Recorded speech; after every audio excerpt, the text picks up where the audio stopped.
আজকে আমরা প্রত্যেকটা ব্লকে ব্লকে আমাদের মাননীয় মুখ্যমন্ত্রী মমতা বন্দ্যোপাধ্যায়ের নির্দেশে আজকে আপনারা দেখেছেন অপরাজিতা বিলটি, যেটা নারী ও শিশু রক্ষার্থে মমতা বন্দ্যোপাধ্যায় পাস করতে চেয়েছেন।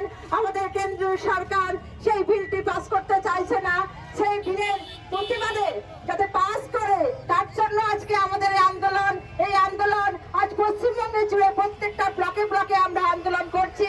এই অপরাজিতা বিলটি নারী ও শিশু রক্ষার্থে পাস করা হচ্ছে, কারণ আগামী দিনে মমতা বন্দ্যোপাধ্যায় নারী ও শিশুদের জন্য যে সমস্ত প্রকল্প করেছেন, নারী ও শিশু রক্ষার্থে অপরাজিতা বিলটি পাস করতে চাইছেন। কারণ অপরাজিতা বিলটির মধ্য দিয়ে বাংলার নারী সমাজ সুরক্ষিত থাকবে।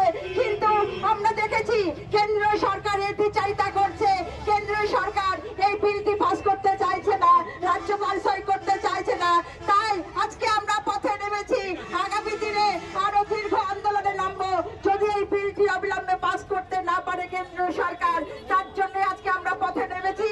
কেন্দ্রীয় সরকারকে বলতে চাই, মা মাটি মানুষের নেত্রী মমতা বন্দ্যোপাধ্যায় আমাদের মা, অগ্নিকন্যা। তিনি মহিলাদের কথা চিন্তা করে, মহিলাদের দিকে তাকিয়ে তিনি যে সমস্ত প্রকল্প করেছেন, ভারতবর্ষের কোন মুখ্যমন্ত্রী তার 100 কাজের হিসাব দিতে পারবেন না।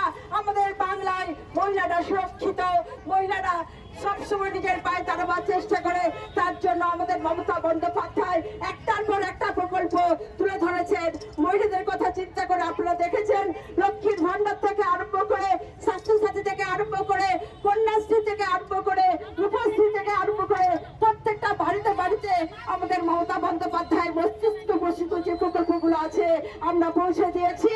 তাই বলছি, এখানে আমাদের মধ্যে উপস্থিত আছেন আসানসোল উত্তর ব্লক ওয়ার্ডের সভাপতি এবং তথা কর্পোরেশনের এমআইসি মাননীয় গুরুদাস চ্যাটার্জি মহাশয়, উপস্থিত আছেন আমাদের ব্লকের সহসভাপতি ভাই ভানু, এবং উপস্থিত আছেন বিভিন্ন ওয়ার্ড থেকে আগত ওয়ার্ড প্রেসিডেন্ট, সহযোদ্ধা, সহকর্মী এবং সর্বোপরি সকলে আছেন।